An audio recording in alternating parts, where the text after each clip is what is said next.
I am probably the two most used words by every human being every day, and two words that hold profound significance in both spiritual and psychological perspectives.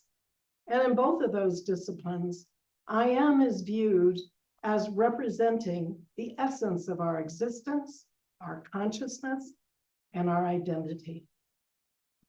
In many spiritual traditions, I am is synonymous with the ultimate expression of divine presence and power. And we know as the I am presence that dwells within each of us. And we can certainly see this in the Judeo-Christian scriptures, where God spoke to Moses on Mount Sinai. He revealed his name in the burning bush. He spoke to him in Exodus 3:14, when Moses asked, "Who should I say sent me?" Then God said directly to Moses, "I am who I am. This is what you are to say to the Israelites. I am has sent me to you." And God added then that this is my name forever, and this is my memorial from generation to generation. Now, for me, this is one of the greatest revelations directly from God that we have ever received. And you would think that most Christians are aware of this, but that's not necessarily the case. There was a Christian minister, or I should say a missionary, that came to Ecuador, and he had an opportunity to visit us at our home. And we were here in the office where the chapel is. And of course, the subject of religion came up. And he was saying, well, Jehovah is the only name of God. And I said, well, except for I am. And he looked at me like, what are you talking about? I said, yes, God revealed to Moses in the burning bush. And he didn't really believe what I was saying. And so he said, do you have a Bible? And I said, sure. We pulled it off the shelf. I looked it up for him, and he intently was reading and silent. And finally he said, I'll have to research that. And that was the end of our discussion. So it's very interesting that God's revelation to Moses, in my mind, like I said, is major. And of course, Jesus used those words, I am, all throughout his ministry. So what God revealed was not just a name, it was really a declaration of absolute being. God as eternal, self-existent one beyond time and space. It expresses the limitless, omnipresent nature of the divine in whose image and likeness we were created. So think about it. Man is the only species on earth who can say the words, I am. Yes, all life has intelligence, but even the most developed animal is subject to its nature. They do not have self-awareness. They're not able to make choices to change or create as man can. Man has the unlimited ability to transcend himself and ultimately become as God is, once permanently reunited with God I am that dwells within each of us. Jesus brought this concept forward during his ministry when he described his own divine nature, saying, verily I tell you, before Abraham was born, I am. It's expressed a little differently in Eastern tradition. In Buddhism, the essence of I am reflects the realization of non-duality, the unity between the individual soul, which they refer to as Atman, and the universal consciousness, which they refer to as Brahman. The I am is the realization of the self, with a capital S, beyond the ego or personal identity. So enlightenment in the Eastern sense is that dissolving of the illusion of separateness and recognizing our oneness in God and the unity of all things in one divine source. Of course, in the teachings of the Ascended Masters and in some mystical Christianity, the I am presence is the individualized expression of God within us, which is our original and true identity in God. And that I am presence has placed within us, within our hearts, that divine spark, which is our connection to the indwelling presence of God. Now, even from a psychological perspective, I am is considered the most basic and powerful affirmation of self-identity. It reflects the core sense of being. How we complete the sentence, I am, and the complete the sentence reveals our self-concept, the way we see and define ourselves, both consciously and unconsciously. And that's whether we use words or to complete that sentence, or we use thoughts and feelings. Psychology also says that affirming I am underscores the concept of what is called self-agency, the belief in one's ability to influence events and outcomes, which means that individuals are not passive recipients of fate, but are the active creators of their reality. In existential psychology, where the focus is on the awareness of existence, philosopher Jean-Paul Sartre emphasized, existence precedes essence, meaning that I am, our existence, comes first. And then we define ourselves through choices and actions. And I am is a declaration of human freedom, where each person holds the responsibility for shaping their own destiny. So both spiritually and physically, psychologically, I am is linked with the power of manifestation and the ability to shape reality through thought, belief, and intention. The I Am Discourses book by the Ascended Master Saint Germain gives us over 30 discourses of profound teaching on the I Am. And he starts right out in the first discourse saying, life in all its activities, everywhere manifest is God in action. And it's only through lack of understanding of applied thought and feeling that mankind is constantly interrupting the pure flow of that perfect essence of life, which would, without interference, naturally express its perfection everywhere. This statement alone sums up the importance of the mastery of our thoughts and feelings, so that we don't interrupt that pure flow, so that perfection can manifest everywhere and beginning with us. He says the natural tendency of life is to love peace, beauty, harmony, opulence. Sounds like a golden age to me. For life cares not who uses it, but it is constantly surging to pour more of its perfection into manifestation, always with that lifting process which is ever inherent within itself. I am is the activity of that life. And he continues, how strange is it that students with sincere interest do not seem to get the true meaning of these two words. When you say and feel, I am, you release the spring of eternal, everlasting life to flow on its way unmolested. In other words, you open wide the door to the natural flow. When you say, I am not, you shut the door in the face of this mighty energy.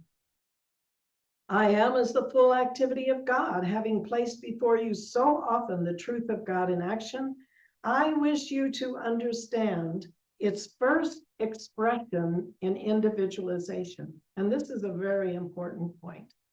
He says the first expression of every individual everywhere in the universe, either in spoken word, silent thought, or feeling, is I am, recognizing its own conquering divinity. So when God created us, our first expression was I am, signifying our awareness of ourself as a unique creation. Saint Germain continues, he says, the student endeavoring to understand and apply these mighty yet simple laws must stand guard more strictly over his thought and expression, in word or otherwise. For every time you say, I am not, I cannot, I have not, you are, whether knowingly or unknowingly, throttling that great presence within you. And it's not just using the exact words, I am. Saint Germain also says, knowing that the I am is you, then when you say, my head aches, my stomach's out of order, my intestinal tract is disturbed, you're throwing the energy into those parts to act according to the thing you have decreed.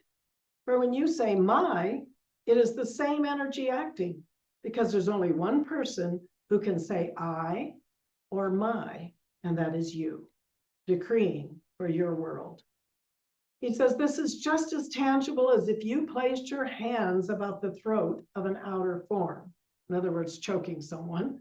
Only with the outer form, your thought governing the hand, you can release it at any time. But when you make a declaration using the words, I am not, you set in motion mighty, limitless energy that continues to act unless it is recalled and the imperfection consumed and transmuted. That's an important point to remember. We can immediately recall any words that we utter that are not in the highest good and consign them to the sacred fire for transmutation. And we know also that we use the violet flame for this purpose. He says, this shows you the enormous power you have to qualify this mighty energy of God. And I tell you, beloved students, dynamite is less dangerous, for that would but liberate you from the body, while these thoughts sent forth ignorantly and ungoverned bind you upon the wheel of re-embodiment indefinitely. Thus, you can see how important it is for you to know what you're doing when you thoughtlessly use wrong expressions, because you're using the most divine principle of activity in the universe, I am. Do not misunderstand me, he says. This is no idle foreign or oriental expression, but the highest principle of life used and expressed throughout every civilization that has ever existed. For the first expression every self-conscious form of life gives is, I am. It's only afterwards, in its contact with outer, wrongly qualified activity, that it begins to accept anything less than I am. Now, dear students, do you not see that when you say I am sick, you're just reversing the principle of life, which is naturally all perfection, thus requalifying it by your willful ignorance with something which it never naturally possessed? Through long centuries of willful misunderstanding, humanity has changed the very atmosphere about them with falsehood and unreality. For I need not say to you that when you say I am sick, it's an abject falsehood in respect to your divinity, which cannot be sick. He says, does this sound harsh to you? Then I say, think it over, and you will see what a blessing and release it can be to you. Now, most of us know this teaching, maybe even more than just intellectually. And yet we use these kind of expressions many times in our everyday lives when we're expressing how we feel, the state of our health or our finances, or any of life's challenges, or even the good times. Saint Germain continues. He says, I say to you, dear students, in the name of God, stop using these wrong expressions of your Godhead, of your divinity, for it is impossible for you to have freedom as long as you continue to do it.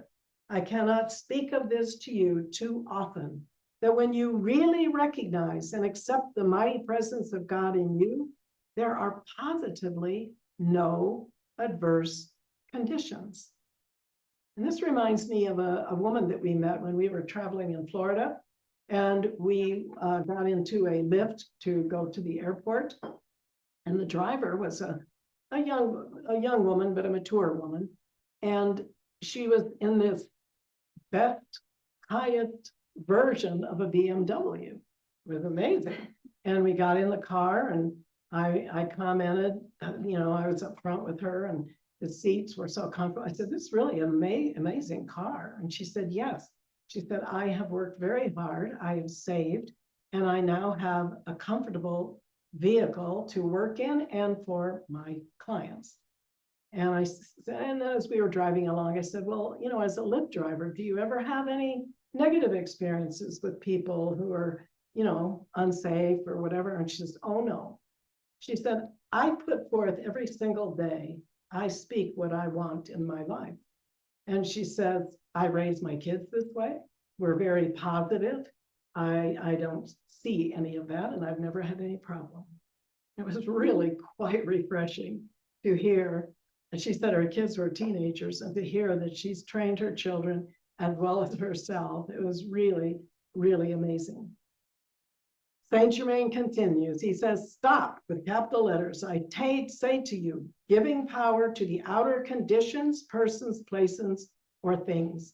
In the name of God, every time you find yourself starting to say, I am sick, I am broke, I'm not feeling well, instantly reverse this fatal condition to your progress and declare silently with all the intensity of your being, I am, which is the health, opulence, perfection, happiness, peace, and the power to recognize perfection in yourself and everywhere else.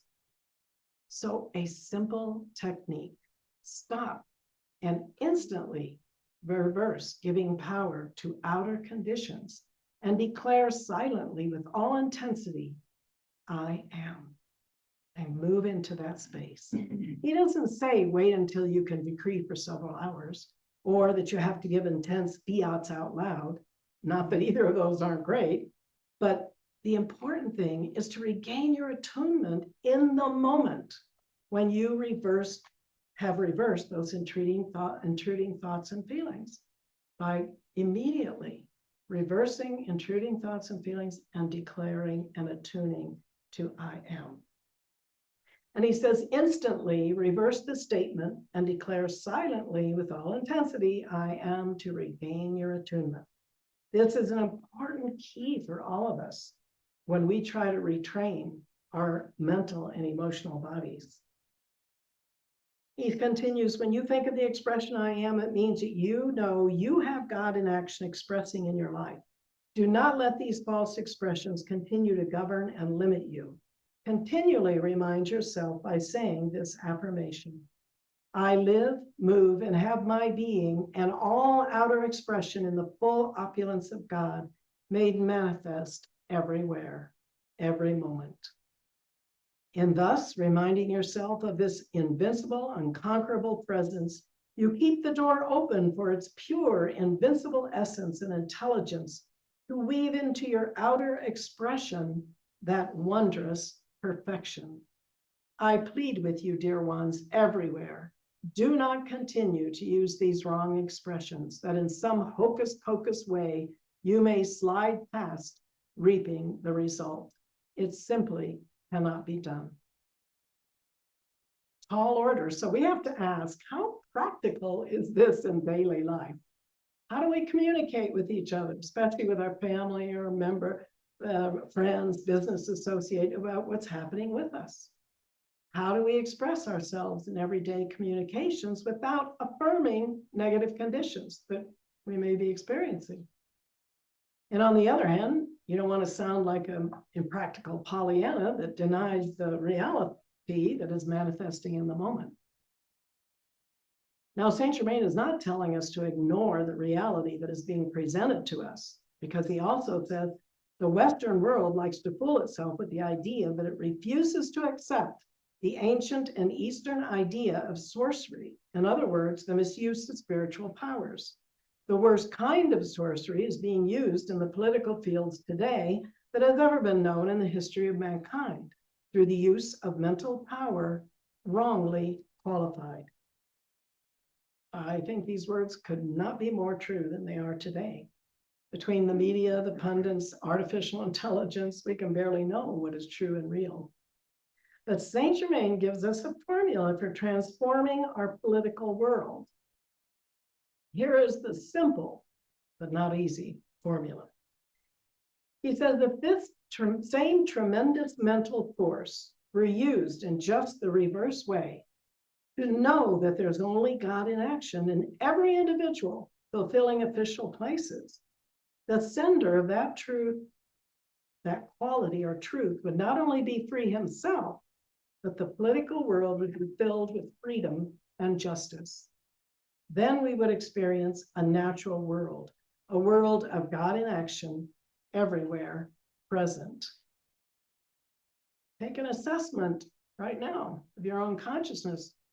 In our political climate, can you not only say the words, there's only God in action in every individual filling official places? Not only say the words, but know that truth in your entire consciousness, not giving in to any other thought or feeling. And you can consider the power of what Saint Germain's sharing. If we were to choose to do this, is it any wonder that those who misuse spiritual power use the age-old device of divide and conquer? Because think of how a majority of people, not even the whole world, but just the majority of the earth, in one mind doing what Saint Germain just said, would transform this world into a golden age. Saint Germain continues, it's today as it was one time in Egypt. Those who misuse the mental power are binding themselves to the rack of inharmony, embodiment after embodiment. Take the stand, he says. I do not take on conditions from anybody or anything about me, but God good, and I am always God commanded. He says you need to acquire the habit of stilling yourself. Sit down 3 or 4 times a day and simply still the outer self.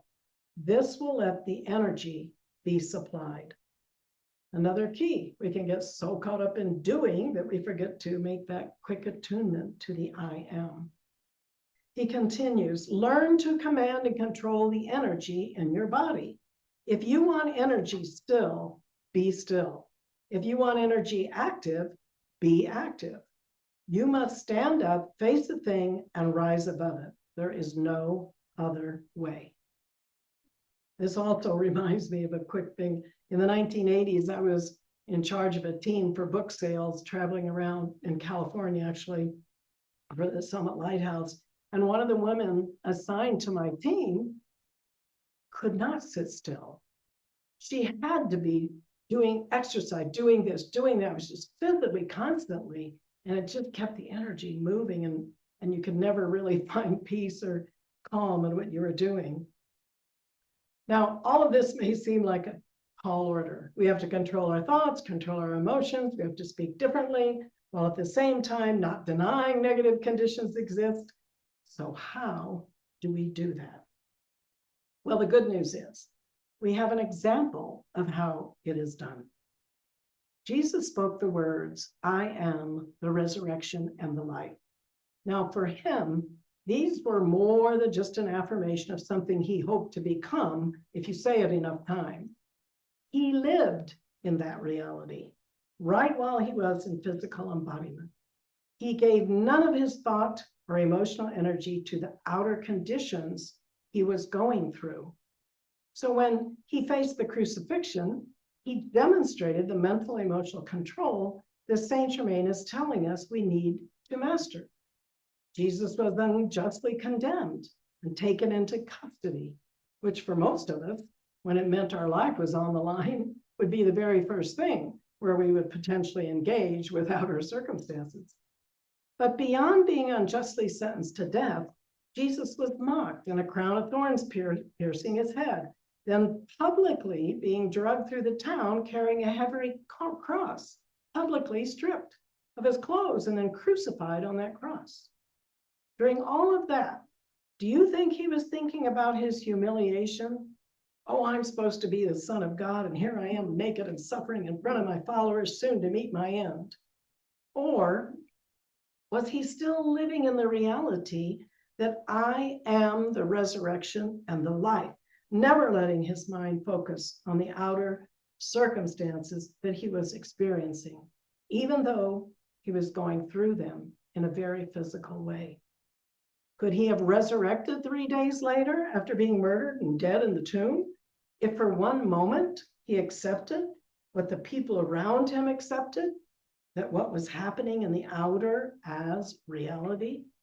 Did he not demonstrate why our thoughts and emotions must be governed by mighty I am presence if we are to be victorious?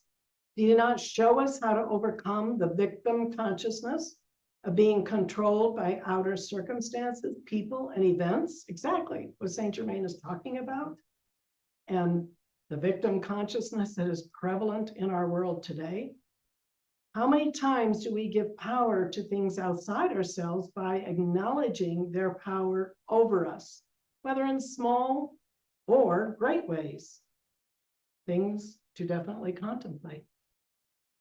Saint Germain says, when you have a feeling to do a certain constructive thing, go ahead, stick to it, and do it if the heavens fall.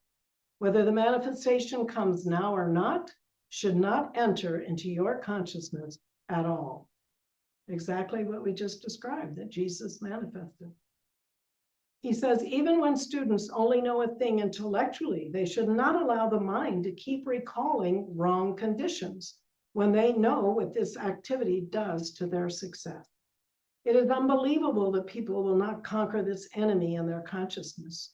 No student can ever gain the victory until he stops turning back to the old negative conditions he's trying to get rid of. The whole work of a teacher is to get some means and explanation over to the student of the activity of acceptance. What the mind accepts is that which the individual agrees with through his attention by letting the two become one. When the mind accepts and agrees with a thing or condition, the individual decrees it into his world. Whatever you let the attention rest upon, you are agreeing with and accepting, because through the attention, you have let the mind become one with it. He says there are only two activities in life, and if you will not let the inner govern according to its plan of perfection, then the outer does. Only two choices. Either the inner God presence governs your life, or outer circumstances governs your life. And probably for most of us on the spiritual path with a certain level of mastery, I would imagine we probably move back and forth between these two at times. But without a doubt, this is indeed challenging to the human consciousness. How often do we say things like, I'm tired today, or I don't feel well, I'm getting old, I'm alone with no support, I need more money, can't do this or that, etc., etc. I think we all verbalize conditions in our lives, much to our detriment, as Saint Germain is saying. So the question comes up, how can we speak about negative situations that we may be going through without violating this law? Well, I was curious, so I decided to take a look at how Jesus spoke about the so-called negative circumstances in his life. I noticed when he spoke of his own upcoming suffering and death, he seemed to always couple it with the resurrection, which indicates to me that he saw it not only as a part of his divine plan, but he was entirely focused on, I am the resurrection and the life. He was not a victim. He didn't give his energy to these evil people who are publicly executing me. Here are a few examples of how he spoke about his own upcoming death. In Matthew 16:21, it reads, from that time on, Jesus began to explain to his disciples that he must go to Jerusalem and suffer many things, and that he must be killed, and on the third day be raised to life. Again, he sees no other outcome but life, in spite of the fact they were going to kill him. He repeats the prediction several times, and the disciples, amazingly, did not really understand what he was referring to. In Mark 9:31, he taught his disciples and said to them, the Son of Man is being betrayed into the hands of men, and they will kill him. And after he's killed, he'll rise the third day. So if you notice, he's even speaking in the third person, another technique of not identifying with these negative conditions. He said the Son of Man is being betrayed. They'll kill him. In Luke 9:22, he says the Son of Man, again, referring in third person, must suffer many things and be rejected by the elders, the chief priests, the teachers of the law, and he must be killed and on the third day be raised to life. So those are clues as to how we can speak about things we're experiencing, but we're not accepting them. We're not decreeing them into reality in the sense of manifesting, even though you're going through them. In John 10:11, Jesus speaks of himself as the good shepherd, laying down his life for his sheep. He doesn't say the word death at all. He says, I am the good shepherd. The good shepherd lays down his life for the sheep. He's still talking about death. Another way to express his physical death without using the word death. At the Last Supper, he says, this is my body given for you. This cup is a new covenant in my blood, which is poured out for you. Another way to talk about giving his life. Now, interestingly, in the New Testament, Jesus does not explicitly say anywhere the specific words, I died for you, or I died for your sins, in that exact phrasing. Here are some of the things he did say about giving his life for us. Just as the Son of Man did not come to be served, but to serve and to give his life as a ransom for many. In Matthew 26:39, Jesus prays in the Garden of Gethsemane, acknowledging his impending death while submitting to God's will. My Father, if it is possible, may this cup be taken from me, not as I will, but as you will. A cup be taken. He's talking about death. These are amazing examples of what Saint Germain is teaching us about not agreeing with the conditions we're experiencing by expressing negative language, but by always keeping focused on the bigger picture. And yes, it takes not only faith that it will manifest, but belief, knowing it is so no matter what happens in the outer. Jesus also teaches us how we can model our speech in everyday communication. In regard how to interact with others, Saint Germain gives us some straightforward and practical instruction. In its 7th discourse, he says, the first activity of the outer should be to give perfect obedience to that inner presence. Thus, it is enabled to receive harmoniously the unadulterated, pure essence. And so it should be with friends, with relatives, with associates, and with all outer contact of individuals. There should always be this wondrous grace of love, light, and obedience. It matters not the age of the individual, still the outer expression often, for its need is obedience to the great inner light. When the impulse surges forth to argue, criticize, or feel a resistance, it is your signal that the outer is intruding itself to demand attention. Then is the time, by the power of your free will, to command the outer to be silent and obey the I am presence. He says it's useless to argue any point. Silence the outer, and then in loving obedience, give the instruction. In this way, it can come forth unobstructed.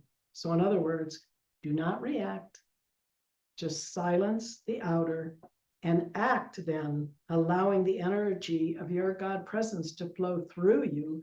So no matter what you speak or do. He says, when students have entered the conscious path, the slightest intimation of disturbance or resistance of any kind should be followed instantly by silencing all outer activity and declaring, I am the obedient, intelligent activity in this mind and body. I am the governing power and do govern it harmoniously. He says it matters not upon what plane or in what sphere of activity the Son of God, that is the son or daughter of God, acts, obedience to its laws or divine laws of that sphere in which he's acting is always imperative to his steady onward progress.